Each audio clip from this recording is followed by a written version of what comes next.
Bismillahirrahmanirrahim. Assalamualaikum warahmatullahi wabarakatuh. Waalaikumsalam warahmatullahi wabarakatuh. Alhamdulillah, wassalatu wassalamu ala rasulillah wa ala alihi wa sahbihi wa man walah. Asyhadu an la ilaha illallah wa asyhadu anna Muhammadan abduhu wa rasuluh. Allahumma la ilma lana illa ma 'allamtana innaka antal alimul hakim.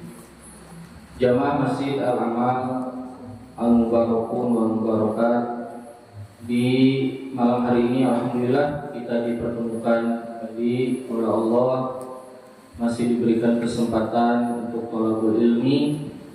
Semoga majelis kita di malam hari ini mudah-mudahan Allah jadikan majelis yang barokah, diliputi rahmat Allah dan maghfirahnya.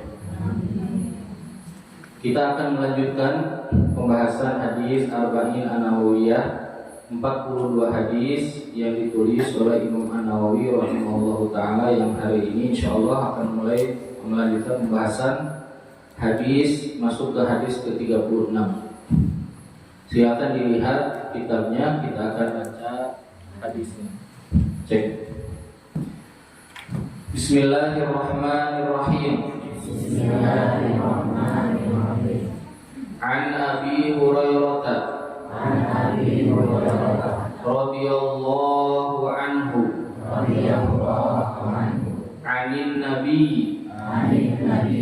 sallallahu alaihi wasallam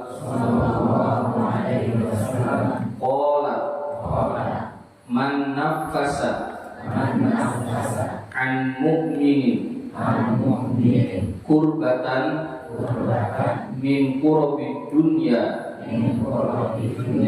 nafasallahu anhu kurbatan min kurabi yaumil qiyamah wa man yassara ala mu'sirin yassarallahu alaihi fid dunya wal akhirah wa man satara musliman satarahullahu fid dunya wal akhirah wallahu fi aunil abdi ma kana al abdu fi auni akhihi wa man salaka tariqan yaltamisu fihi ilman sahhalallahu lahu bihi tariqan ilal jannah wa majtama'a qaumun fi baitin min buyutillahi yatluna kitaballahi wa yatadarasunahu bainahum illa nazalat alaihimus sakinah wa ghasyiyatuhumur rahmah wa haffathumul malaikah wa dzakarahumullahu fi man indah wa man batta'a bihi amaluhu lam yusri' bihi nasabuhu rawahu Muslim bihadzal lafz. Hadis ke-36, 5 hadis lagi selesai malam ini gitu. Dalam hadis. Baik. Bismillahirrahmanirrahim.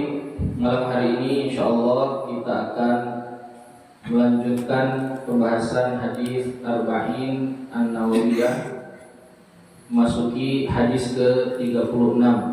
Hadis ini diriwayatkan oleh Imam Muslim sendirian, Imam Bukhari tidak meriwayatkan. Jadi ini riwayat dari Imam Muslim. Dan hadis ini diriwayatkan dari sahabat yang bernama, masih ingat nama aslinya siapa? Abdurrahman bin Sakhar.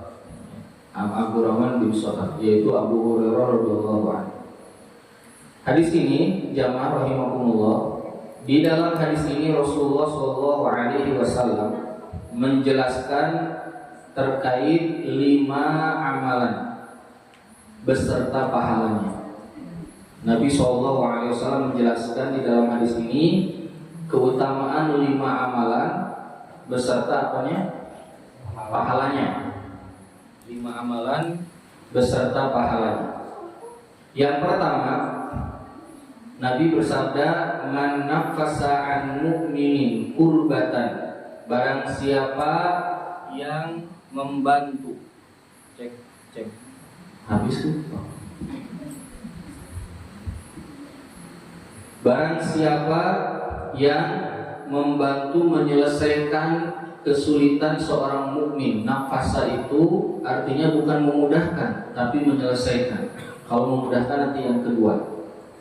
Jadi ada orang yang kesulitan, kurbah itu adalah kesulitan, kesempitan. Ya, orang yang mendapatkan kesulitan, baik itu kesulitan urusan agama atau urusan dunia, baik itu urusan agama, urusan ukhrawi atau urusan duniawi. Barang siapa kalau melihat, seorang muslim melihat orang lain dalam kesulitan, dalam kesempitan, kemudian dia bantu untuk menyelesaikannya sampai kesulitan itu hilang. Nafasa artinya adalah menghilangkan kesulitan, membantu menghilangkan kesulitan itu sampai selesai. Dibantu, ngurus-ngurusnya dibantu, pergi ke sana kemari dibantu, sampai urusannya selesai. Maka balasannya apa? Kata Allah, kata Nabi SAW, Allah akan menghilangkan kesulitan dia nanti di hari kiamat. Kesulitan dia nanti di hari kiamat. Sekarang membantu menyelesaikan kesulitan manusia di dunia, ya, dibandingkan dengan kesulitan di akhirat, berat mana kesulitan dunia atau akhirat? Kesulitan akhirat. Maka membantu menyelesaikan kesulitan orang lain keutamanya besar sekali. Kenapa? Karena pahalanya nanti di mana? Di akhirat. Menyelesaikan satu kesulitan di hari kiamat tidak bisa dibandingkan dengan banyaknya kesulitan yang ada di dunia. Lalu kenapa di dalam hadis ini Nabi mengakhirkan pahalanya, mengatakan nanti Allah balasnya di mana? Di hari kiamat. Menunjukkan terkait dengan keutamaan amalan membantu menyelesaikan kesulitan orang lain. Dari sini Bapak Ibu rahimakumullah, kalau ada saudara kita sedang susah, ada saudara kita minta tolong, ada saudara kita minta dibantu menyelesaikan masalah yang dia merasa sempit, aduh susah banget, saya nggak ngerti, saya nggak bisa, saya lemah, maka kita membantunya. Ingat di situ ada pahala nanti di mana? Di akhirat. Maka tujuan kita harus ingat terus, saya melakukan ini buat bekal saya kapan? Di akhirat nanti. Untuk membekali diri kita nanti di hari kiamat. Nah, dari sini maka hadis ini menjadi motivasi bagi kita semuanya. Setiap kali kita beramal, maka kaitannya karena memang Allah nyuruh kita dan untuk membekali diri kita nanti di hari kiamat. Kayak misalnya ngasih orang, bantu orang. Suka ada orang yang kalau ngasih terus-terusan, capek sih ngasih ke orang itu terus. Dia udah ngasih bantuannya karena Allah. Selama dia layak dikasih bantuan. Nah, ini yang pertama. Jadi menyelesaikan kesulitan, Allah akan selesaikan kesulitan kita nanti di hari kiamat. Di hari kiamat nanti, kata Nabi SAW, min kurobi yaumil kiamah. Kenapa hari kiamat disebut yaumul kiamah? Alasannya ada dua. Karena nanti di hari kiamat kita akan berdiri di hadapan Allah, semua makhluk. Alasan yang kedua, karena nanti di hari kiamat para saksi akan berdiri memberikan kesaksian di penghisaban, di persidangan nanti di hadapan Allah Subhanahu wa taala. Maka yaumul hari akhirat itu nanti disebutnya yaumul kiamah. Di sini di hadis disebutkan yaumul kiamah. Dan kesulitannya banyak. Di dalam hadis Nabi SAW dikatakan yang pertama kali akan dibangunkan nanti di hari kiamat adalah aku, itu Nabi Muhammad SAW. Nanti dibangunkan pertama kali dari alam kubur. Setelah itu dijemput oleh Jibril. Kemudian Rasulullah bertanya, wahai Jibril, ini hari apa? Kata Jibril, ini hari yang Allah janjikan. Kemudian kata Rasulullah, ini hari yang berat, ini hari yang berat. Dan itu yang berbicara siapa? Rasulullah SAW. Di dalam hadis lain kata Nabi, nanti faya'riqunas, manusia akan berkeringat sesuai dengan amal manusia. Ada yang tenggelam dalam keringatnya memenuhi betisnya, memenuhi pahanya, memenuhi perutnya, memenuhi dadanya. Ini hari yang berat. Maka kita ingin dimudahkan nanti kapan di hari kiamat. Gimana caranya? Salah satunya bantu orang lain. Membantu orang lain. Kebalikannya, maka orang yang menyusahkan orang lain, dia akan disusahkan nanti di hari kiamat. Suka ada orang-orang yang senang sekali menyusahkan orang lain.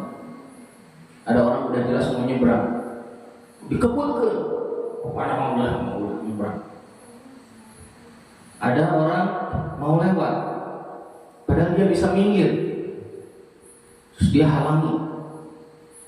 Lihat, dalam kehidupan ini kita harus membiasakan diri memudahkan dan menyelesaikan kesulitan-kesulitan orang lain. Kenapa? Tujuannya satu aja, agar kita nanti punya bekal di hari kiamat. Mungkin nggak kenal kita sama orang itu. Contoh ya, kalau di jalanan itu kan kita gini, misalnya ada mobil perlu nyalip mobil yang lagi berhenti atau angkot, misalnya lagi pelan nyalip. Tiba-tiba di sini ada motor. Padahal jalanan itu masih luas, motornya nggak mau kudu kat tengah. Terus nanti pengen ngehalangin apa? Mobil, merasa ini jalur saya. Lah, kan motor bisa ke pinggir sedikit. Lihat, kenapa nggak dibikin mudah aja gitu dirutin? Kenapa senangnya menyulitkan siapa? Orang lain. Dibikin mudah. Nah, di sini menunjukkan amal yang besar dengan pahala yang besar nanti di hari kiamat. Lihat, di sini pahalanya hanya disiapkan nanti di hari kiamat, maknanya amal ini amal yang besar. Yang kedua, yaitu adalah waman yassara ala mu'sirin. Siapa yang memudahkan orang yang susah. Nah, kalau tadi menghilangkan masalah, kalau ini meringankan. Kalau ini apa? Meringankan, nggak sampai nyelesainya, nggak sampai bantu menyelesaikan, tapi cuma apa? Meringankan. Saya bisa bantu, saya nggak bisa cek dia ini berhenti apa pakai minta coba. Baik, jadi boleh.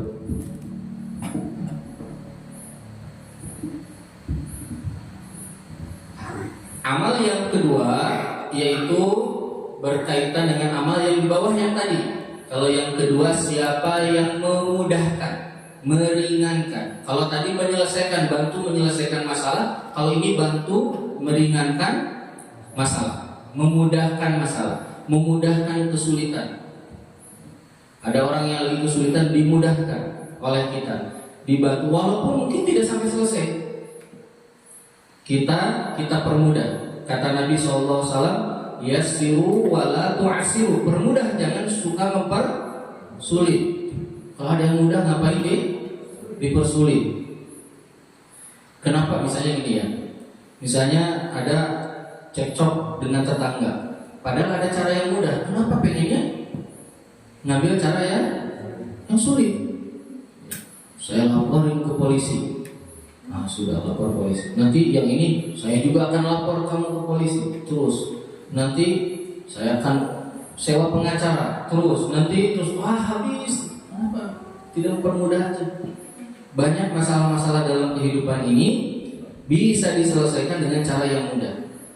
Nah, orang yang memudahkan orang-orang yang susah, memudahkan urusan orang lain, maka pahalanya Allah akan mudahkan urusan dia di dunia dan di akhirat. Kalau ini pahalanya di mana? Di dunia dan di akhirat. Tapi caranya Allah ringankan. Allah apa? Ringankan. Kalau tadi Allah bereskan tuh kesulitan, kalau ini Allah ringankan. Yassara maknanya adalah Allah ringankan, Allah permudah kesulitan dia di dunia dan di akhirat. Maka hadis ini menunjukkan dua kalimat tadi itu, dan nanti dengan yang ketiga menunjukkan berkaitan dengan al-jaza'u min jinsil amal. Apa yang akan kita dapat itu mirip dengan apa yang pernah kita lakukan. Kalau kita sering dapat kesulitan dalam kehidupan ini, kok saya mau susah terus, mungkin kita suka nyusahin orang lain. Mungkin tahun lalu, mungkin 5 tahun lalu, mungkin 10 tahun lalu, dan kita merasakannya hari ini. Ada orang yang oleh Allah dimudahkan, dapat masalah, solusi ada lagi, dapat masalah, solusi ada lagi. Masalah nggak berhenti, tapi kemudahan juga datang terus dari Allah. Kenapa? Bisa jadi dia dulu suka memudahkan urusan orang lain.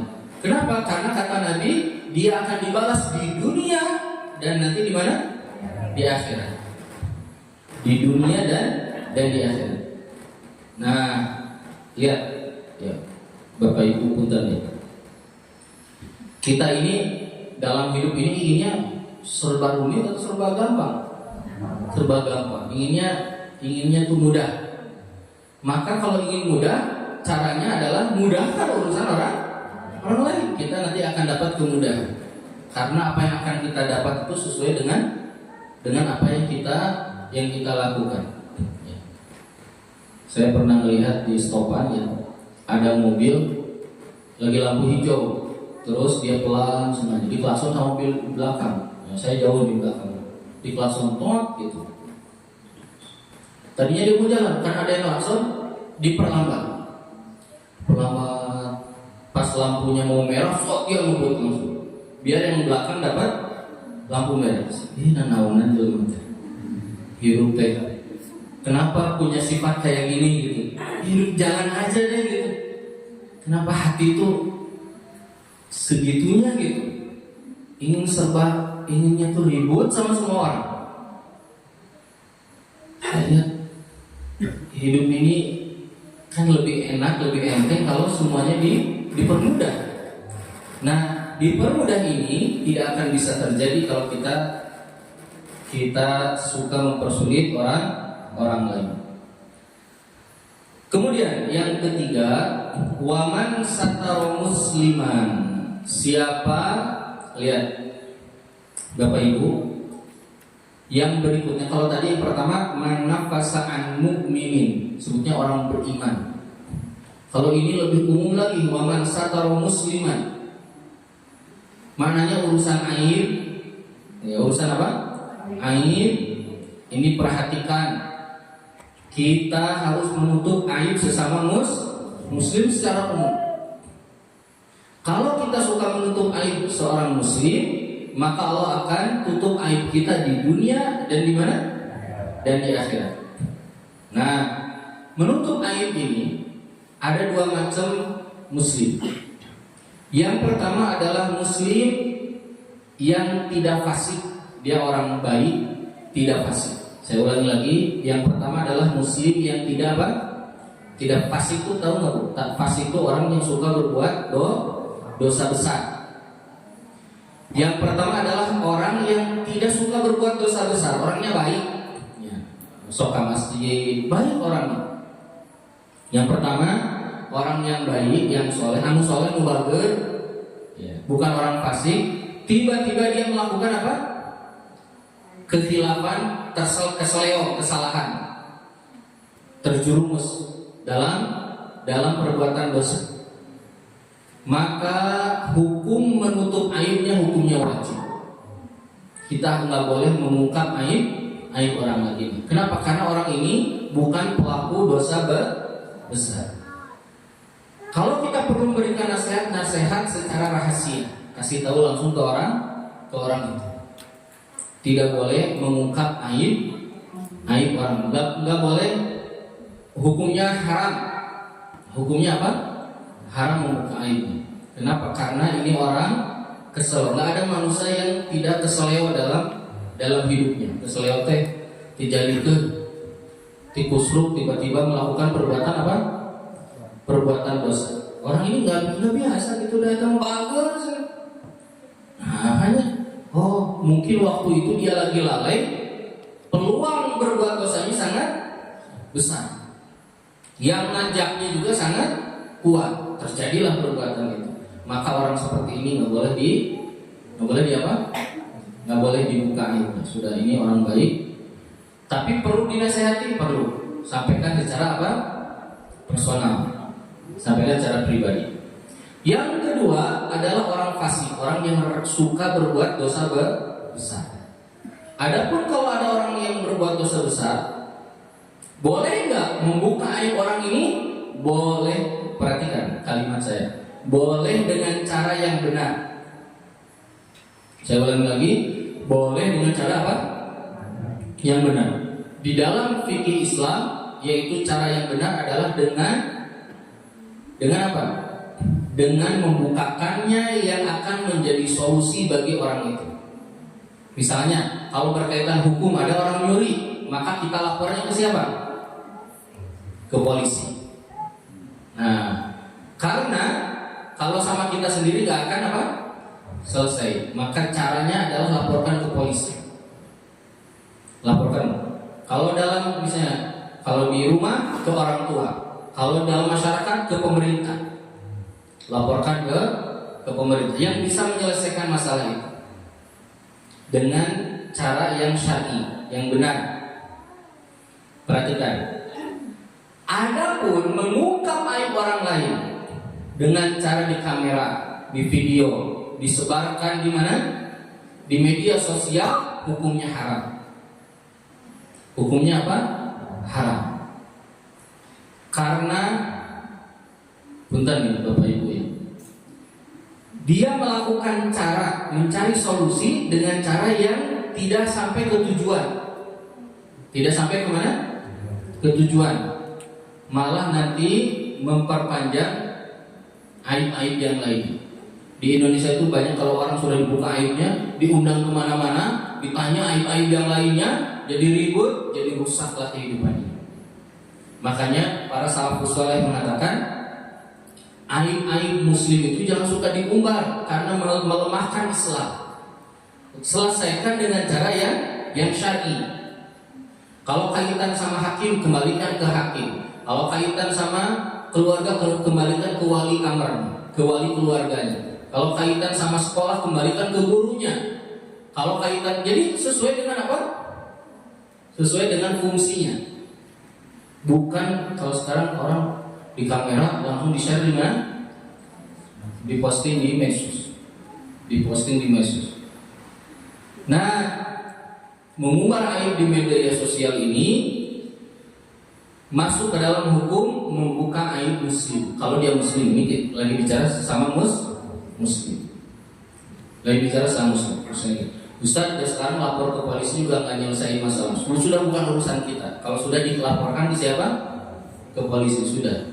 Mau selesai mau enggak, tugas kita sudah selesai. Tapi nanti kemungkaran semakin terus-terusan ada, ya berarti kita hidup di zaman penuh apa? Penuh fitnah.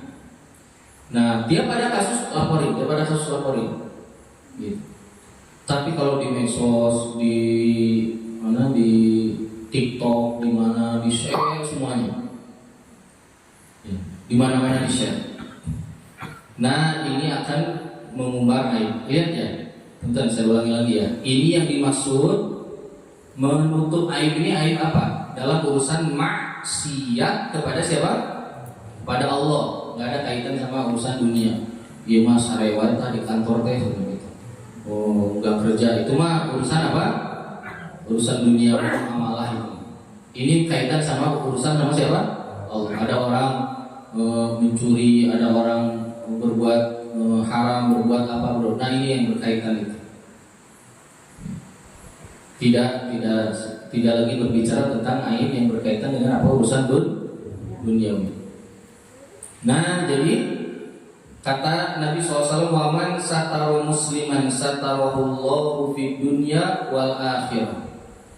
Makanya saya beberapa bulan ini sering ada jamaah yang suka nanya, Ustaz, menurut Ustaz gimana? Kasus yang lagi ramai tentang ijazah mantan presiden. Ngapain ngurusin? Ya, udah selesai menjabatnya dan nggak ada urusan sama kita. Terbukti tidak terbukti nggak ada urusan juga. Nggak akan pengaruh juga dalam kehidupan. Nggak usah jadi tahu, nggak usah dengerin beritanya, nggak usah ngabisin waktu. Dan nanti kita akhirnya mencari-cari aib tuh capek. Sedangkan amal kita sendiri ya banyak aibnya. Tapi kalau ada orang yang memang jahat ya, Allah Maha Adil. Orang jahat akan dibalas, orang baik juga akan dibalas. Kalau Anda lebih hebat dari Allah, Allah mencipta kita, Anda manusia. Anda ini umat. Allah itu Al-Hakim. Allah Maha Adil, sudah pasti selesai sama Allah. Gak akan ada yang dibiarkan. Fir'aun yang gagah aja ditenggelamkan oleh Allah di lautan. Namrud dihancurkan oleh Allah. Qarun yang kaya raya dibenamkan di bumi. Semuanya Allah akan balas selesai itu. Kenapa repot-repot nyari-nyari aib manusia? Nah, waman satarma, banyak berita itu apa namanya, banyak yang tidak berguna, harus dikurangi.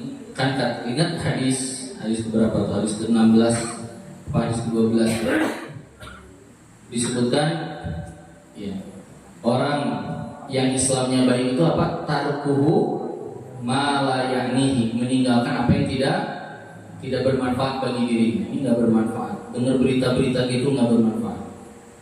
Lebih bermanfaat dengerin Persib sekarang menang terus, nanti main itu lebih baik daripada dengerin ini berita-berita kayak gini, aib orang. Ustaz, kan nanti kalau ada kejahatan sudah di Indonesia ini ada polisi, ada kejaksaan, ada KPK, ada tentara, semua apa lagi? Tapi kalau mereka nggak sesuai, terus Anda bisa merubah. Nggak bisa, Allah serahkan kepada Allah. Jadi waman satara musliman. Jadi ada dua muslim yang bukan pelaku dosa besar, sama muslim pelaku dosa besar. Kalau muslim bukan pelaku dosa besar, kita tidak boleh sama sekali membicarakan aibnya, tidak boleh mengungkapnya kepada siapapun. Sudah, nasihati orang itu. Punten mau nanya, betul nggak apa ini teh boleh nggak? Kok kenapa begitu? Saya boleh nggak ngasih masukan? Ngobrol. Kalau nggak sanggup sudah. Bisa jadi orang ini biasanya kalau orang-orang soleh itu kalau lagi tijalike sama Allah ditegurnya itu cepat. Kadang manusia belum negur sama Allah udah ditegur. Lihat siapa? Nabi Yunus alaihissalam. Meninggalkan kaumnya, tugas dakwah ditinggalkan, baru naik perahu ditenggelami sama Allah di mana? Di lautan ditelan sama ikan paus. Belum nyampe sehari, belum nginap, belum kemana-mana, langsung diberikan peringatan. Nabi Musa alaihissalam memukul orang sampai meninggal, dikeluarkan dari Mesir, tinggal di kota Madian, dihukum berapa? Dijauhkan dari gemerlap kota yang megah, kota negeri Mesir. Berapa tahun di kota Madian? 10 tahun. Lihat orang-orang soleh dahulu kalau pemimpin tijal itu langsung di mana? Dihukum. Ada orang yang bermaksiat dikasih sakit sama Allah, kasih sakit, sudah. Habis itu udah sadar, sehatkan lagi, terus dia memperbaiki diri lagi. Ada orang lagi berbuat maksiat, dipersulit apanya? Hartanya, dipersulit hartanya. Jadi dia nggak bisa ngapa-ngapain. Ini kalau bisa ngapa-ngapain, dia bisa berbuat maksiat, sama Allah dipersulit. Bisa jadi dipersulit itu kebaikan bagi dia. Udah sadar, udah oke, dibiarkan lagi. Gitu.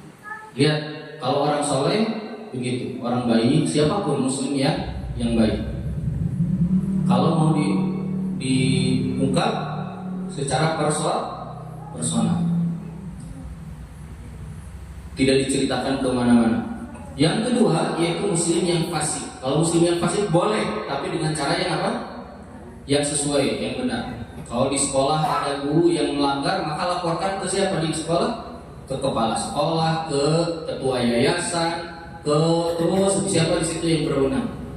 Kalau di rumah laporkan ke orang tua. Kalau di masyarakat laporkan ke, kalau berkaitan dengan penegakan hukum laporkan ke polisi, ke kejaksaan, atau ke camat, ke lurah, begitu.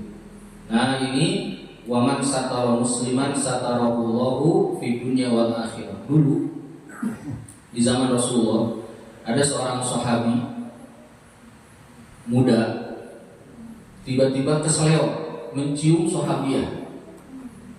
Dia nanya, aduh, habis itu kunaon nyium saya. Datang ke Abu Bakar, aku berbuat dosa besar, aku cium itu si perempuan itu. Kata Abu Bakar, wahai katanya, celaka kamu, ngapain cerita ke saya? Istighfar, tobat, jangan cerita. Abu Bakar malah. Kemudian dia nggak puas, pergi ke Umar. Kata Umar, celaka kamu, malah ngedongeng ke abdi. Wah, sana, pergi, kata Umar. Nggak puas, datang ke Rasulullah. Dia cerita, Rasulullah berpaling langsung, gak mau dulu, dari orang baik. Terus dia datang, Rasulullah gimana sih? Terus gak mau, sampai turunlah ayat tentang diterimanya taubat orang-orang yang biasa melakukan amal soleh.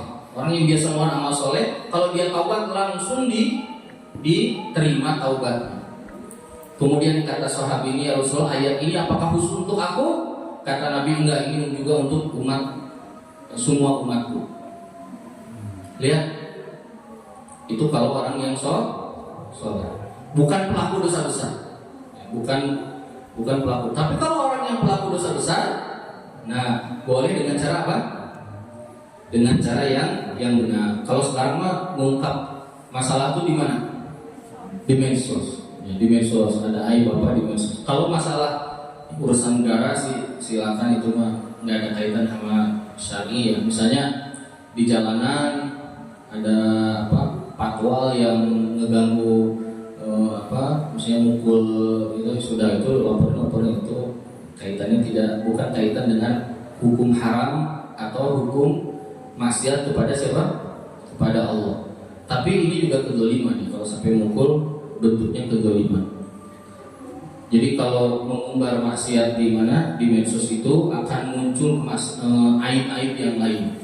Makanya kata para salafus soleh, jangan senang banyaknya orang ungkap aib itu, malah lemah umat Islam itu. Caranya harus sesuai, biar umat Islam ini biar kuat. Di zaman Rasulullah ada yang dirajam gara-gara berzina, ada yang potong tangan gara-gara mencuri, ada yang dicilip gara-gara mabok. Ya. Tapi semuanya gak heboh, selesaikan masalah itu satu-satu dengan cara yang baik sesuai dengan syar'i. Nah ini waman satara musliman satarahullahu fid dunya wal akhirah. Kemudian ini sudah berasal beberapa amalan, tiga amal. Kemudian kata Nabi SAW, wallahu fi aunil abdi. Allah senantiasa menolong seorang hamba selama hamba itu menolong saudaranya, maksudnya sesama muslim. Kalau kita suka nolong orang lain, kita akan ditolong oleh Allah Subhanahu wa taala. Jadi kita dibiasakan memudahkan orang lain. Ya. Kalau ada orang yang persulit, sudah dimudahkan aja. Karena ya kehidupan ini akan semakin susah. Kalau dipersulit, kita akan jadi sulit. Nanti tambah sulit lagi. Dan tapi Ustaz, sekarang kan banyak orang-orang yang senangnya mempersulit dia. Ini zaman fitnah, ya, zaman banyak orang, makanya Islam lemah, umat Islam lemah.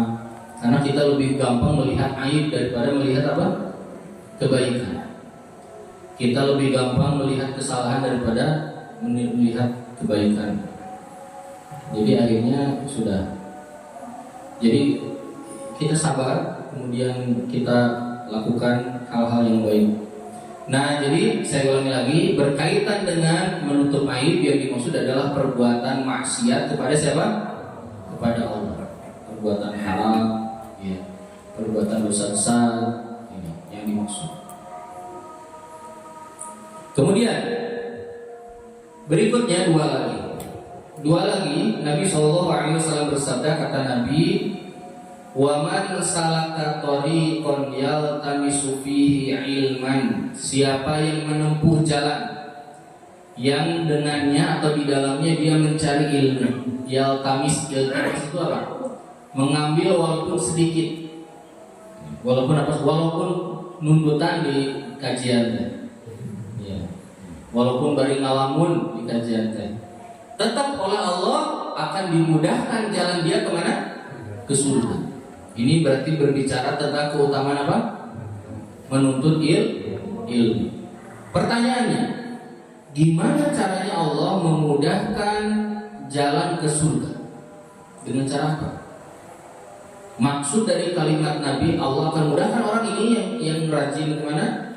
Yang datang ke tempat belajar itu, Allah akan mudahkan jalan dia kemana? Ke surga. Maksudnya ada dua. Satu, dimudahkan dia melakukan amal soleh di dunia yang akan mengantarkan dia kemana? Ke surga. Yang pertama, dimudahkan bagi dia beramal apa?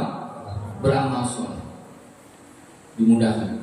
Baca Quran mudah, zikir mudah, muamalah yang baik mudah. Kemudian saum, sholat, sodako, wah dimudahkan amal. Kenapa? Karena dia iltimas, mencari ilmu di jalan tersebut. Maka akan memudahkan diri dia untuk beribadah kepada Allah Subhanahu wa taala yang mengantarkan dia nanti ke surga. Orang yang semakin banyak belajar, maka dia akan semakin tahu dan dia akan semakin hati-hati. Dia akan semakin rajin beramal, tahu keutamaan, ya, tahu fadilah-fadilahnya di dalam ibadah. Akhirnya dia lakukan tuh semua itu. Misalnya apa? Misalnya sholat, ya, sholat dia lakukan, kemudian saum, kemudian baca Al-Quran dan yang lain. Nah, kemudian yang kedua, dimudahkan oleh Allah jalannya ke surga. Yang dimaksud adalah nanti di hari kapan? Di hari kiamat. Allah akan mudahkan jalan dia ke surga karena pahala dari amal-amal dia ketika di dunia belajar dan beramal. Maka Allah mudahkan jalannya ke surga. Jadi belajar itu ya keutamaannya banyak, menghapus dosa, mendapatkan rahmat, barokah, banyak sekali tuh. Salah di antaranya dimudahkan jalan kita ke surga. Jadi thalabul ilmi dia harus rajin setiap hari belajar. Kalaupun nggak ada kajian, ya dengerin di YouTube di mana gitu. Kalau bapak-bapak yang muda-muda, apalagi ya akang-akang, itu kalau saya punya playlist di YouTube gitu. Playlist kajian dosen guru saya gitu. Ini siapa di jalan tuh bisa ngabisin 2 kajian, 3 kajian gitu. Itu lumayan menambah pengetahuan kita tentang agama, sehingga kita semakin ini boleh, ini diperintahkan, ini nggak boleh. Akhirnya kita jadi lebih hati-hati, akhirnya kita lebih semangat dalam belajar. Dan majelisnya para ulama dulu, para sahabat dulu, majelisnya adalah majelis belajar, majelis ilmu. Berbeda dengan zaman Zaman sekarang ya, sudah berubah, nongkrongnya bukan nongkrong ilmu. Yang terakhir kata Nabi SAW, wa majtama'a qaumun fi baitin min buyutillah, tidaklah sebuah kaum berkumpul di rumah-rumah Allah, maksudnya di masjid. Kenapa disebutkan di masjid? Karena tempat yang paling bersih, yang paling afdal. Mereka berkumpul di masjid ngapain? Di rumah Allah, di majlis yatluna kitab Allah, membaca kitab Allah. Wa yatadarasunahu bainahum, dan mempelajari kitab Allah, mempelajari wahyu. Mempelajari apa? Wahyu. Dipelajari. Melainkan Allah akan berikan kepada mereka, turunkan kepada mereka sakinah, ketenangan di dalam hatinya, ketenangan di dalam dirinya. Ini keutamaan dari belajar membaca Al-Quran, mempelajari wahyu Allah, ya, mempelajari hukum-hukum tentang Allah, zikir, semua ini di dalamnya ada keutamaan, termasuk zikir juga.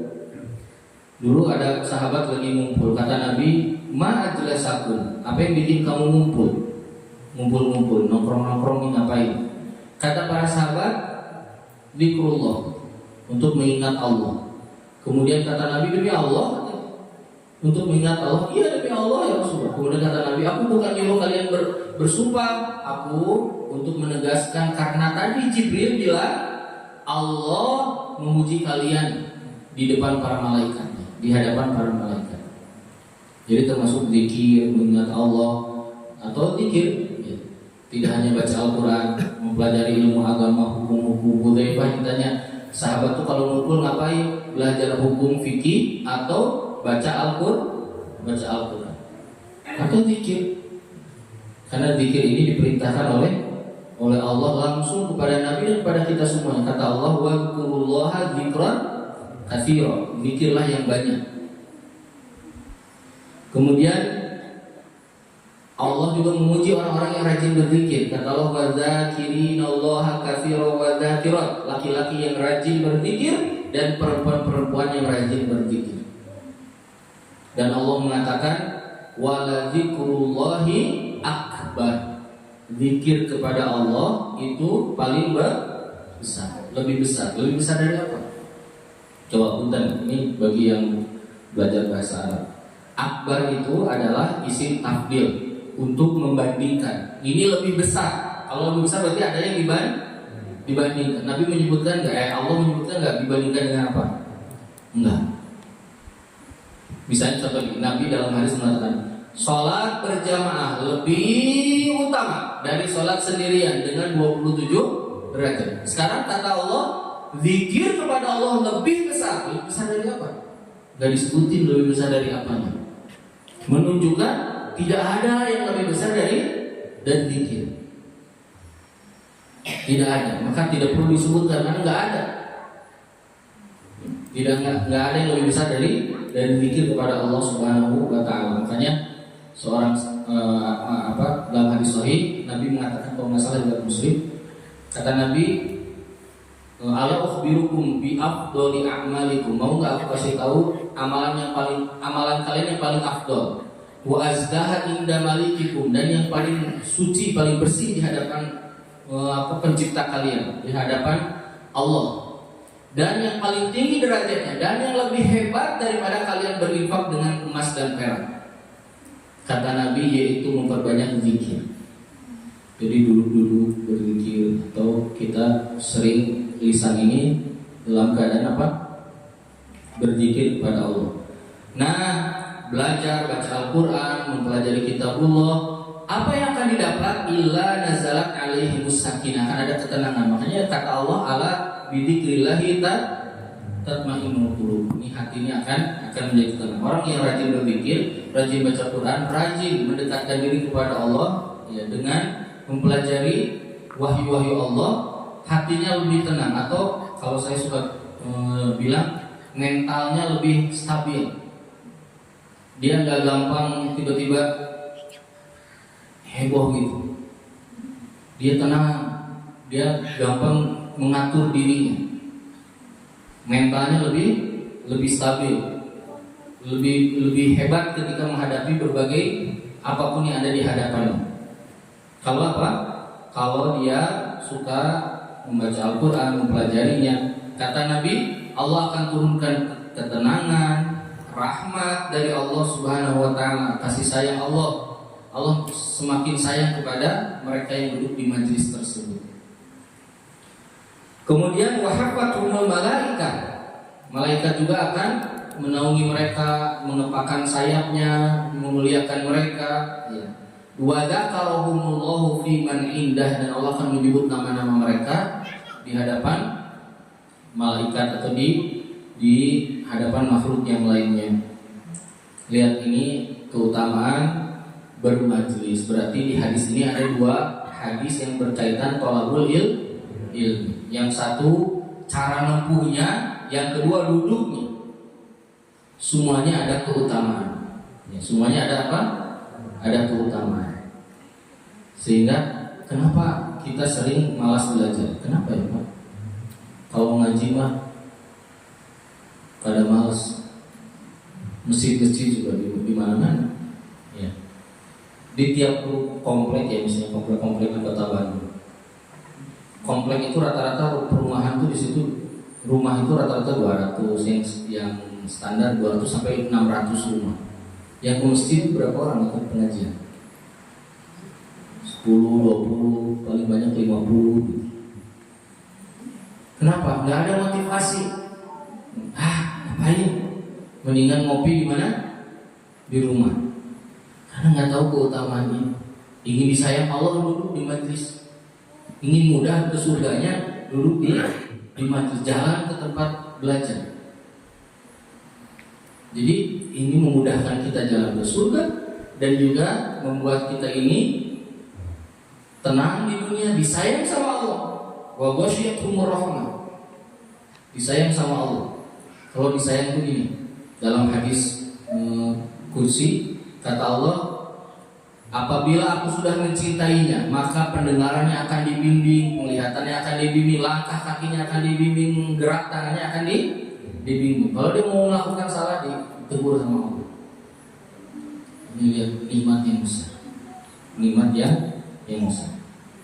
Kemudian di akhir hadis Nabi SAW mengatakan, waman batta'a bihi amaluhu, siapa yang amalnya lambat atau amalnya jelek, lam yusri' bihi nasabuhu, maka nasabnya, kehormatannya, ya, semuanya ini tidak bisa berpengaruh nanti di hari kiamat. Nggak bisa nolong.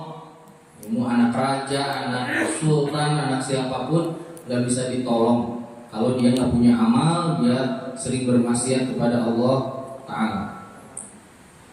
Nah ini hadis ya, berkaitan dengan 5 amal soleh, langsung diceritakan pahalanya apa. 5 amal soleh langsung diceritakan pahalanya apa.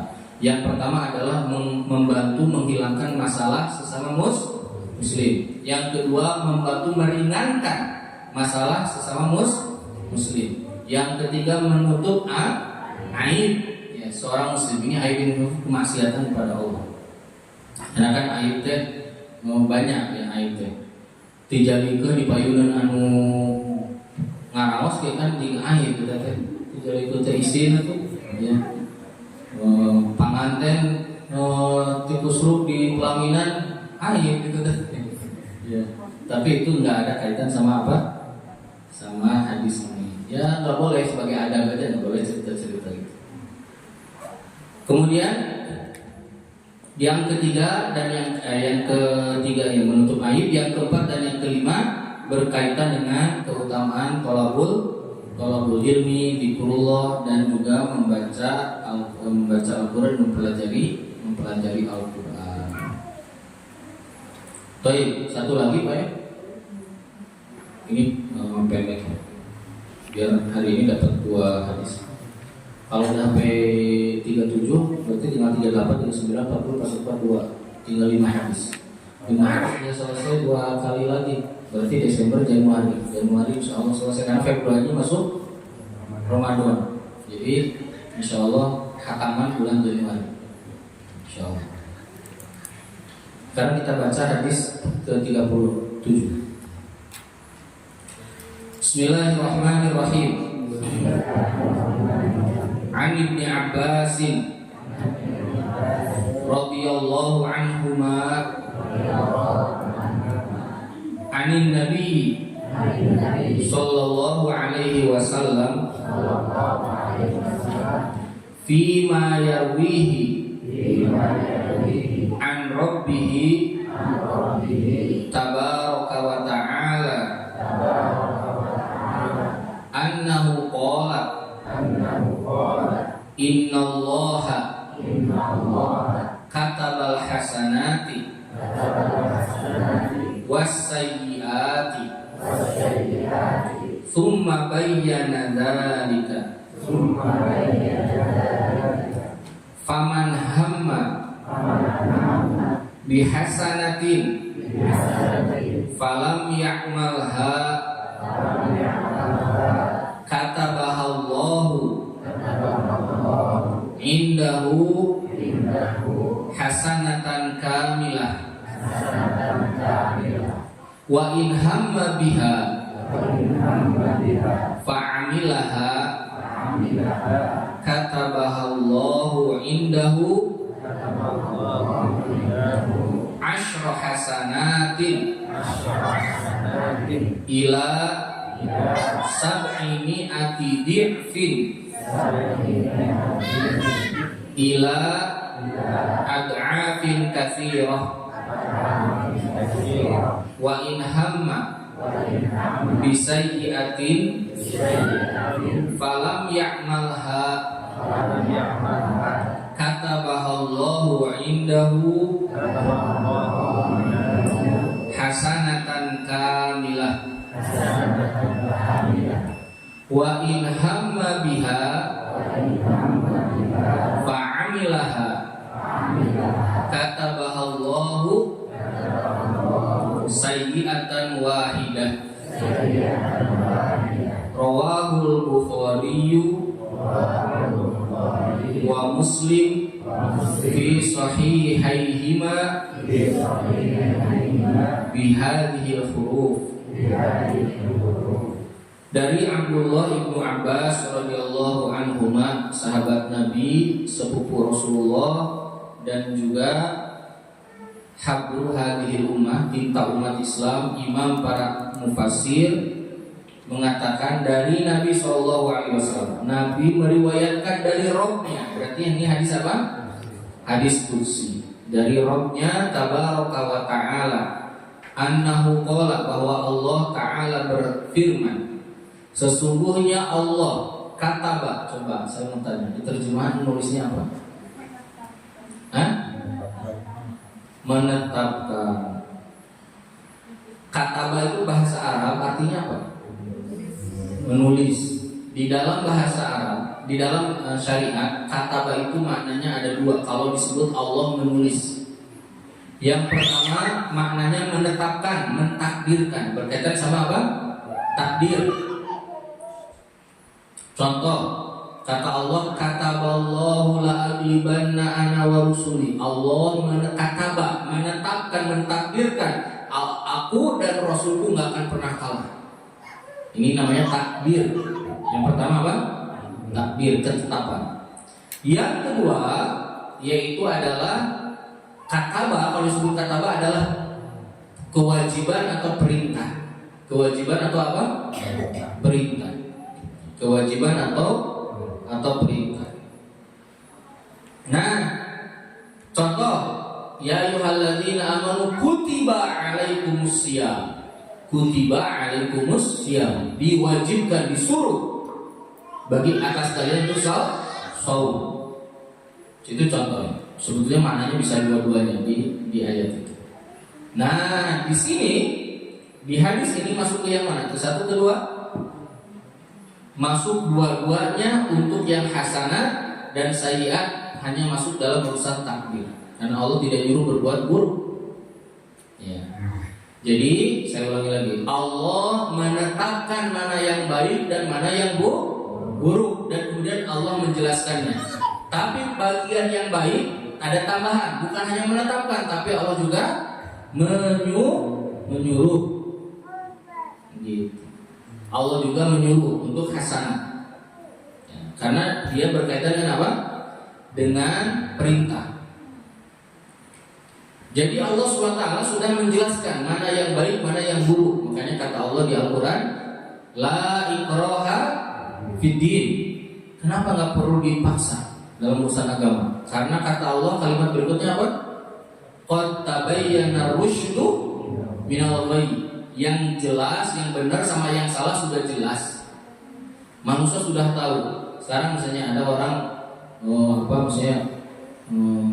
buang sampah di sembarangan, atau orang misalnya berkata kotor. Semua orang tuh tahu kan perbuatan salah? Tahu. Kita tegur, nggak boleh Pak, punten. Wah, sudah. La ikraha. Ya, nggak ada paksaan. Apalagi kalau urusan agama sudah dijelaskan, ini nggak boleh, ini yang disuruh. Kata Allah, la ikraha fiddin. Kenapa? Sudah dijelaskan. Tugas kita hanya menyampaikan. La ikraha fiddin. Kenapa? Karena yang baik yang buruk sudah jelas. Orang yang nggak suka sholat sampai hari ini, yang banyak yang nggak sholat, gitu. Mereka tahu nggak sholat wajib? Tahu. Makanya kalau Idul Fitri mah ya sholat hadir. Ya. Jumatan mah kadang ayah ke masjid. Mereka tahu itu ada perintah sholat, tapi tidak melakukannya. Kita suruh gitu. Maka kata Allah, wa dzakir in nafa'ati dzikr. Kasih peringatan kalau bermanfaat. Kalau enggak suruh biarin aja. Kan udah jelas kok. Gitu. Jadi gini Pak, Bu, punten sekali. Enggak mesti segala sesuatu itu harus dipaksakan ke orang lain. Dan nggak perlu repot-repot mikirin orang lain tuh jadinya gimana. Tugas kita tuh nyampaikan, ngajari, nyebarin kebaikan. Setelah itu sudah selesai. Hasil akhir mah Allah yang menetapkan. Gitu. Kita berusaha mendidik, mengajar. Gitu. Misalnya ada orang di tiap datang ke pengajian, dia nggak mau dengar pengajian, ya datang aja. Saya mau datang soalnya ada konsumsi. Ya terserah dia. Yang penting datang, alhamdulillah dia datang. Mudah-mudahan lama-lama dia apa? Sadar dan kemudian tertarik jadi belajar. Karena merubah manusia itu bukan kewajiban kita. Kata Allah di dalam Al-Quran ketika menunggu Rasulullah, waktu Rasulullah bermukamasam kepada siapa? Kepada Ibnu Umi Maktum. Kata Rasulullah SAW, kata Allah dalam Al-Quran, wa ma 'alaika alla yazakka. Kamu nggak punya kewajiban untuk mensucikan, menjadikan orang beriman. Itu mah urusan Allah. Tugas kamu itu adalah menyampaikan. Ini Rasulullah ditegur begitu. Jadi kita kan suka kepikiran repot ngurusin orang lain, nanggapin orang lain, ngurusin orang lain. Urusan orang. Habis itu berbuat baik yang banyak, kemudian sebarkan kebaikan. Orang mau dengar, menerima, terserah. Kemudian ini ya penting, soalnya kita itu kan suka kepoan ya, segala hal pengen tahu gitu. Coba Bu punten ya, dan saya mah sampai sekarang ya status WA aja gak pernah di. Coba lihat WA saya, nggak ada fotonya, nggak dikasih apa-apa. Saya nggak pernah lihat status orang ini. Ada orang duduk tuh buka-buka, suka saya lihat. Kenapa buka-buka aman? Wah, si ini lagi di sana kali, gitu. Kau tahu? Iya tadi lihat statusnya. Gitu. Kalau dapatnya pas yang baik, alhamdulillah. Nah yang repot pas lagi dapat apa? Yang jelek ibu namanya, soalnya kalimatnya kieu. Iya mah jika nanti menuju pas saya, iya mah jika nanti. Jadi sebut tuh. Nah jadi sudah. Ya. Kalau mau posting sepak bola, posting mancing boleh ya. Mancing yang halal, bukan mancing judi. Kan katanya judi juga ada mancing judi. Bola juga ada judi. Kemudian itu kebaikan dan Allah menetapkan kebaikan dan juga menyuruh dan Allah menetapkan keburukan. Kalau Allah menetapkan keburukan bukan Allah menyuruh. Kalau keburukan ya Allah melarang. Kemudian Allah menjelaskan itu semuanya, maknanya sudah jelas mana yang baik, mana yang buruk. Barang siapa paman hamma, tahu hamma umum. Umum itu di bawah atau di atasnya fatorot, di atas lintasan pikiran. Keinginan yang belum jadi niat. Saya ulangi lagi, keinginan yang belum jadi apa? Belum jadi niat. Niat mah udah pakai baju, udah pakai sepatu, itu udah niat, udah siap berangkat gitu. Ini mah baru pengen aja gitu. Baru punya keingin, belum sampai ke niat. Kalau niat kan udah langsung mau siap-siap berangkat. Kalau ini kan baru pengen di dalam itu kan konser kayak Blackpink di GBK. Aduh, itu kumanya pakai baju pink di dalam seru ya. Baru pengen dan mau bisa oke angkat dari gaduh artos mahal. Terus akhirnya nggak jadi. Nah, itu yang disebut dengan ingin itu belum sampai ke niat, belum sampai udah mau berangkat gitu, belum. Baru kalimatnya apa? Pengen kayaknya itu ngambil ayam tetangga juga bagus itu ayamnya. Belum sampai berangkat mau ke situ rencananya gimana, jam berapa, belum, itu udah niat loh itu. Nah, ini baru pengen aja. Nah sekarang dimulai dengan kebaikan. Faman hamma bi hasanatin, baru pengen kayaknya menghafal Quran, pengen kayaknya saya qiyamul lail malam ini. Kemudian kata Nabi, kata Allah, falam ya'malha, dia nggak jadi melakukannya. Lihat, Allah tahu nggak siapa yang pura-pura kepengen sama yang beneran kepengen? Allah Maha tahu. Gampang biar berpahala. Pura-pura kepengen aja, pengen saya qiyamul lail, padahal hatinya apa yang Allah Maha tahu apa yang ada dalam hati. Wallahu alimum bidzatis sudur. Allah Maha tahu apa yang ada di hati manusia. Jadi dia pengen berbuat baik, falam ya malah nggak jadi, pengen kayaknya saya Ramadan ini tingkat full, pas datang Ramadan nggak jadi Ustaz, habis itu ternyata proyek nanti seluruh nggak jadi. Tapi dia sudah punya keinginan, nggak jadi. Kata Nabi, kata Allah akan berikan pahalanya sempurna. Luar biasa, rahmat dari Allah. Lihat ya, ini kepengen yang benar, yang jujur, karena Allah Maha tahu apa yang ada di hati kita. Kemudian siapa yang punya keinginan untuk melakukan kebaikan dan jadi tuh, pengen umroh jadi berangkat, pengen menghafal Quran jadi menghafal Quran, pengen ngaji jadi ada di majelis taklim, maka kata Allah akan balas, berikan pahala 10 kali lipat sampai berapa? Sampai 700 kali lipat, sampai lipatan yang tidak terhingga.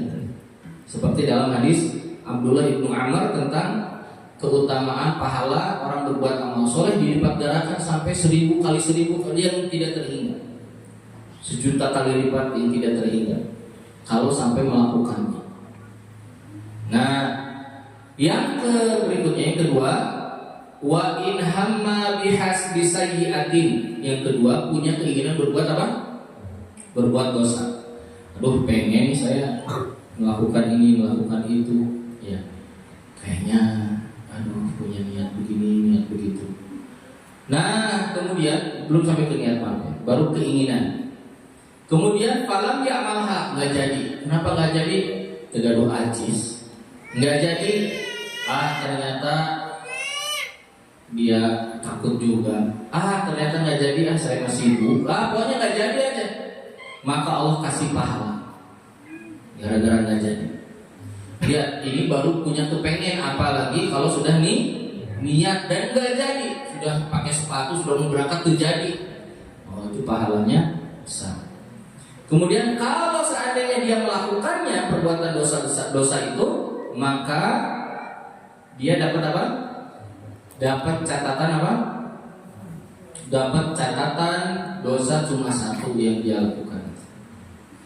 Saya akan kasih beberapa catatan. Satu, kalimat al-hasanat di dalam hadis ini yang dimaksud adalah apa? Setiap yang baik menurut syariat yang dihukumi mendapatkan pahala dari kebaikan tersebut. Setiap yang dikatakan sayyiat, saya ulangi lagi, hasanah itu yang dinamakan hasanah adalah kebaikan yang kalau kita lakukan kita dapat apa? Pahala. Adapun sayyiat, saya ulangi lagi, adapun apa? Sayyiat, kebanyakan para ulama menafsirkannya adalah khusus dosa besar. Saya ulangi lagi, adapun sayyiat ini khusus dosa besar. Hoyong mau, hoyong ngahasut si bapak ieu, hoyong dosa-dosa besar.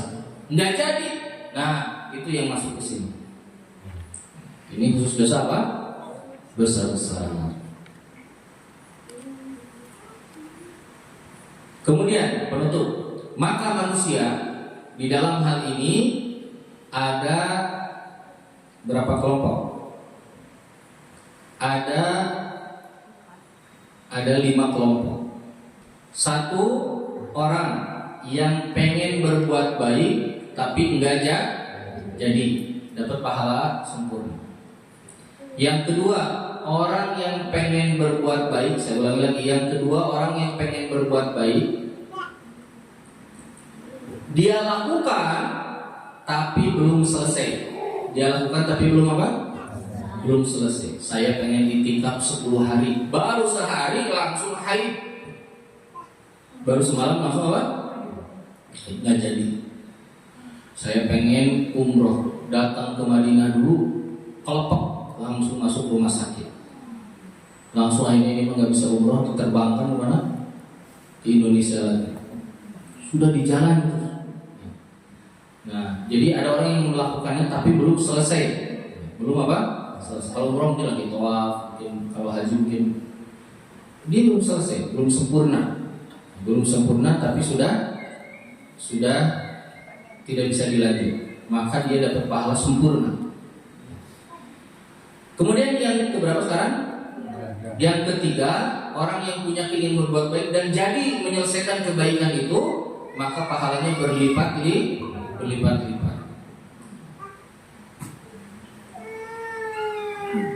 Nah, adapun yang nomor dua yang tadi yang nggak jadi di tengah itu, sebagian ulama mengatakan pahalanya seperti yang melakukan sempurna. Saya ulangi lagi, orang yang kedua tadi pahalanya seperti yang melakukan secara sempurna, yang melakukannya secara sempurna. Seperti tadi orang yang selesai mendapatkan karena dia sudah masuk ke dalam amal tersebut. Yang keempat, orang yang punya keinginan berbuat salah dan kemudian dia nggak jadi melakukan perbuatan salah, dia dapat pahala. Yang kelima, orang yang ingin berbuat salah tapi jadi melakukan perbuatan salah, mau belum beres ataupun sudah sampai selesai, dosanya sama.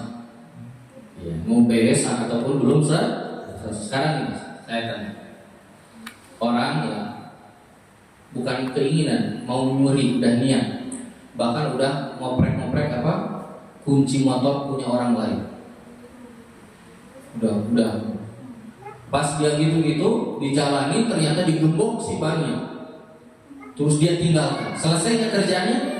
Nggak selesai, dosanya sama dengan yang dapat motornya. Gitu. Nah ini bagian kelima. Baik, ini ringkasan dari penjelasan hadis ke-37, hadis Arba'in An-Nawawiyah. Alhamdulillah, tinggal 5 hadis lagi. Masya Allah. Berapa tahun? 2 tahun di mencit bunta Pak.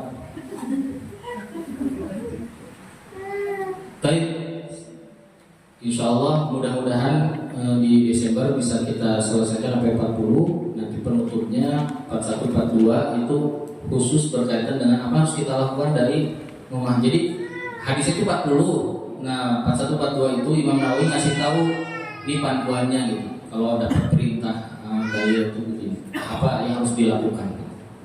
Itu 41-42. Tapi karena ulama ya, jadi dengan bahasa hadis. Puasa itu batal. Jadi itu nanti kita hataman insya Allah sebelum Ramadan.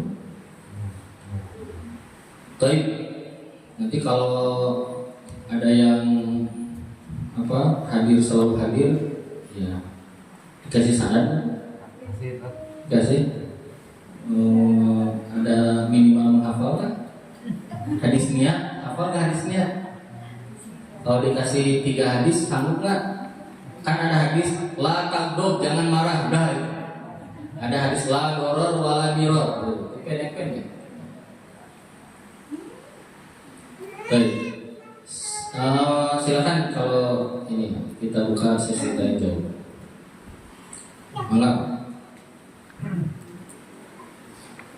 Enggak, ini ada yang mau bertanya, 2 pertanyaan aja.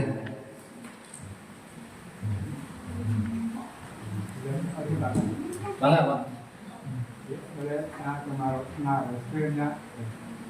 Larangan dan dilarang itu hukumnya berat mana? Larangan dan Dilarang. dilarang. Seperti apa contohnya? Contohnya kan nggak boleh makan babi, kan itu kan larangan. Larangan dan dilarang juga. Iya, dilarang. Berarti sama hukumnya. Sama. Di Al-Quran ada kalimat harroma sama hurrima. Kalau hurrima diharamkan. Innallaha harroma, Allah mengharamkan. Jadi ada 2 kalimat, dua-duanya hukumnya sama-sama apa? Haram. Ya, sama-sama haram. Larangan dan dilarang sama. Sama. Ya.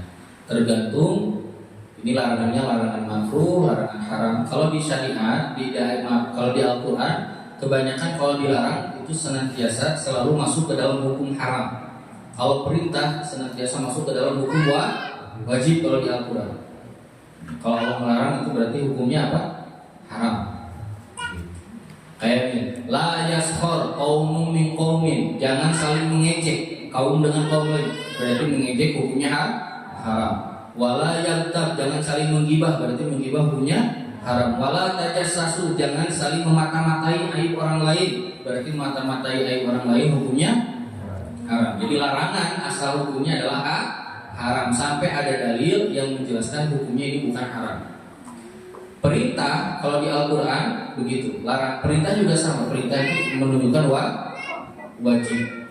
Perintah itu semua di Al-Quran itu menunjukkan wajib. Kalau di hadis ada yang wajib, ada yang sunnah. Di hadis ada yang wajib, ada yang sunnah. Kadang Rasulullah menyebutkannya secara langsung wajib, seperti wajib. Dan nanti di lain kesempatan Nabi memperjelas ini nggak wajib yang tadi. Misalnya gini kata Nabi, man ata al-jum'ata falyagtasil. Siapa yang mau sholat Jumat falyagtasil. Lam di dalam bahasa Arab itu lam dalam ilmu mudhari ini lamul amr lil wujub, lam perintah wajib. Maka wajib nanti. Tapi di hadis lain Nabi bilang, barang siapa yang dia mandi maka dia lebih utama. Tapi siapa yang cuma wudu fahasanun, maka bagus juga. Baik juga. Berarti yang tadi itu hukumnya sunnah. Jadi hukum asal perintah adalah wajib sampai ada penjelasan bahwa ini tidak wajib. Hukum asal larangan itu hukumnya haram sampai ada penjelasan ini hukumnya tidak haram, makruh. Tapi kalau di Al-Quran kebanyakan semuanya perintah wajib atau larangan haram. Berbuat baik ke orang tua wajib nggak? Wajib. Gitu. Mana yang lainnya? Silakan. Nanti ibu-ibu dikasih kesempatan. Sholat wajibnya. Ya. Apakah sholat wajib dikerjakan di rumah? Di rumah tidak sedang itu. Sholat wajib dikerjakan di rumah. Berdosa apa enggak? Enggak berdosa. Sholat wajib dikerjakan di mana aja dilakukan. Kalau lagi safar di mana aja. Lagi mungkin di mana aja. Bapak lagi mana? Lagi di tempat kerja, sholat wajib dimanapun ketika ada perintah maka kita lakukan. Mungkin yang ditanya hukum sholat berjamaah itu kan Pak? Nah, hukum sholat berjamaah di rumah gitu. Ya, begini, hukum sholat berjamaah itu berkaitan dengan sholat apa? Sholat yang 5 waktu. Jadi gini, hukum sholat berjamaah untuk yang 5 waktu.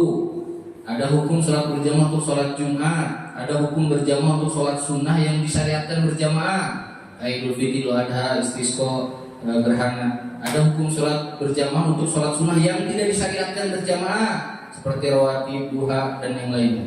Ada sholat yang dia ini sholat apa? Sholat yang berbeda jenisnya. Ini apa hukum berjamaahnya? Nah, ini semua ada hukum masing-masing, hukum fikih. Nah, kalau sholat wajib yang 5 waktu, ada 4 pendapat di kalangan para fuqaha. Yang pertama yaitu adalah pendapat mazhab Maliki dan Hanafi. Maliki dan Hanafi mengatakan hukum sholat berjamaah yang 5 waktu hukumnya sunnah muakkadah. Hukumnya apa? Sunnah muakkadah. Maknanya sunnah muakkadah berarti itu disunahkan secara tegas. Sunnah secara tegas. Maknanya kalau suatu hari kita tidak berjamaah, sholat kita masih sah. Ini pendapat siapa? Maliki Hanafi. Adapun mazhab Syafi'i, pendapat kedua, pendapat kedua pendapatnya Syafi'i, berpendapat hukum sholat berjamaah yang 5 waktu hukumnya fardu kifayah. Fardu kifayah maknanya kita ini disuruh berjamaah, tapi kalau sudah ada yang melakukannya, yang lain tidak berdoa, maksudnya kewajibannya jadi gugur. Segini, semua orang senantiasa sempat berjamaah enggak setiap waktu? Enggak. Suatu waktu ketika kita enggak sempat, kesiangan datang ke sininya, bangun subuhnya, bangun udah komat, datang ke masjid udah beres sholat. Nah, kewajiban berjamaahnya sudah gugur karena sudah ada yang duluan sholat berjamaah. Ini menurut mazhab siapa? Syafi'i. Yang ketiga menurut mazhab Hambali. Kata Hambali, sholat berjamaah adalah fardu ain. Nah, ini kawan. Kalau fardu ain berarti wajib secara personal, pribadi-pribadi. Kalau ada orang sholat tidak berjamaah, dosa besar. Kata siapa ini? Hambali. Yang keempat, pendapat Imam Ibnu Taimiyah. Ini lebih sadis, lebih kuat lagi. Kata Imam Ibnu Taimiyah, hukum sholat berjamaah itu hukumnya adalah syarat sah sholat. Maknanya, kalau ada orang sholat tidak berjamaah yang 5 waktu, tidak berjamaah, maka sholatnya tidak sah. Bukan berdosa aja, dia tidak sah, nggak dianggap sholat. Berarti sholatnya harus diulang, harus dicari jamaah yang bisa berjamaah. Kata siapa ini? Imam Ibnu Taimiyah. Nah, kalau kita lihat dari semua ini masuk ke dalam masalah apa? Khilafiyah. Tapi muslim, ya, sholat laki-laki sholat di mana? Di masjid. Laki-laki ya di masjid. Afdol. Perempuan di mana? Di rumah. Kecuali misalnya ada kajian dan gitu. Jadi laki-laki sholat di masjid. Hadisnya banyak. Makanya gini ya. Ini tentang hukum.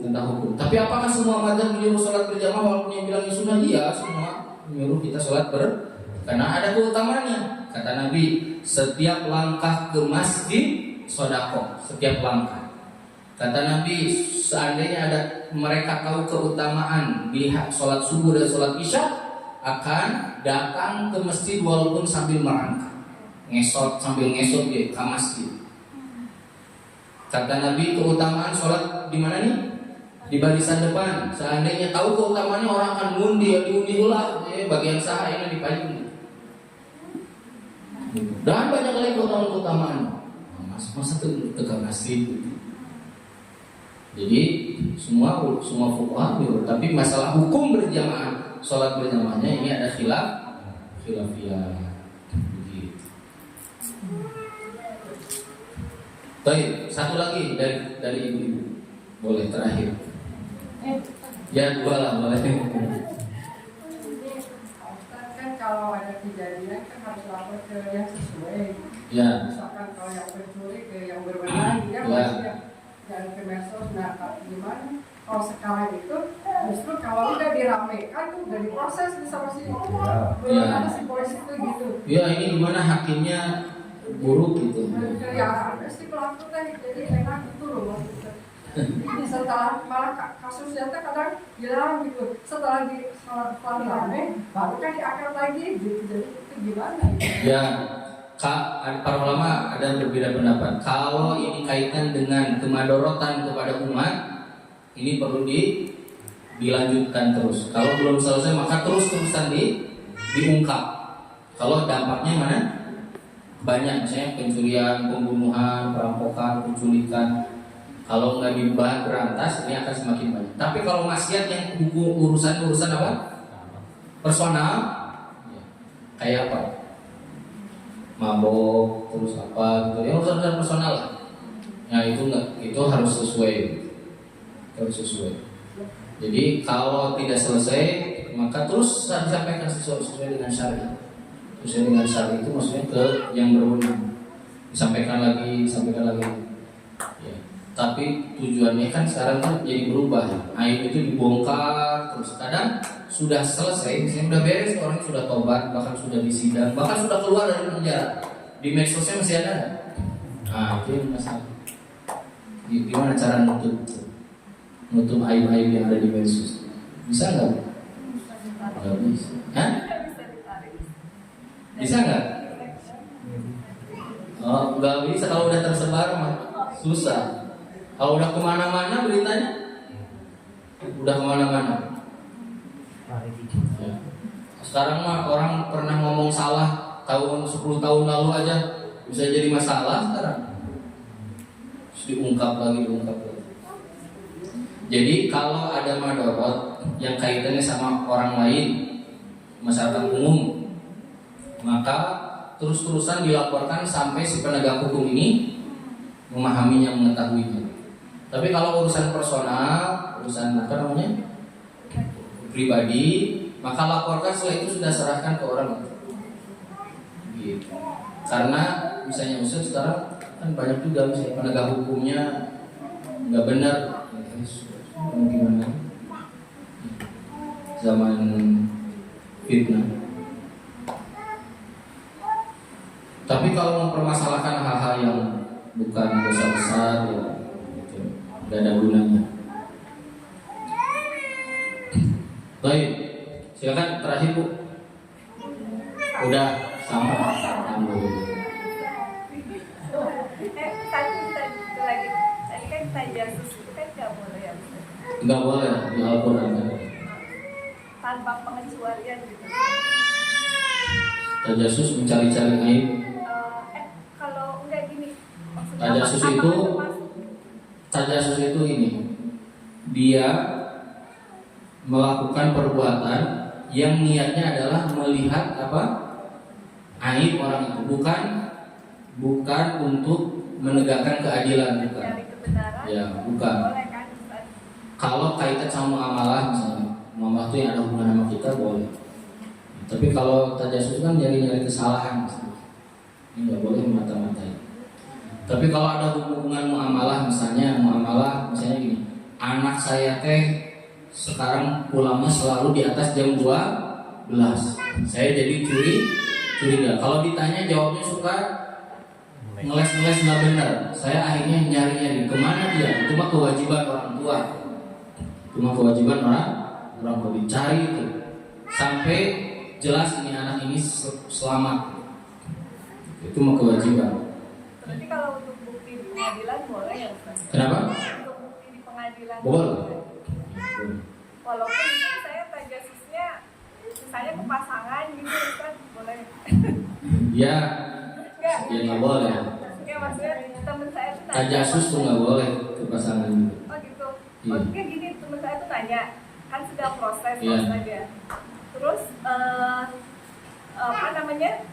Kalau proses itu kan harus ada bukti apa ya, misalnya untuk hak asuh anak itu kepada siapa jatuhnya itu nanti berdasarkan bukti pengadilan kan. Iya. Ya.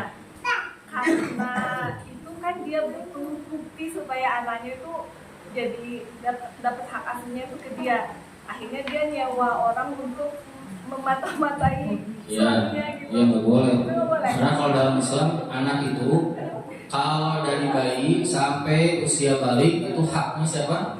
Hak ibu. Kalau sudah balik anaknya ditanya mau sama siapa, mau sama ibu sama bapak, anaknya yang memilih. Kecuali bapaknya misalnya pelaku dosa besar maka harus dijauhkan. Gitu.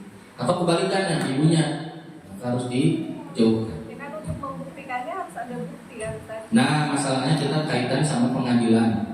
Memang rumit pengadilan. Saya ini lagi rajin ke pengadilan. Ya. Ada urusan. Kita akhiri. Saya tutup ya. Insya Allah nanti ketemu lagi di bulan depan. Semoga Allah memberikan kesehatan bagi kita semuanya. Bisa datang di majelis ini. Saya serahkan ke moderator.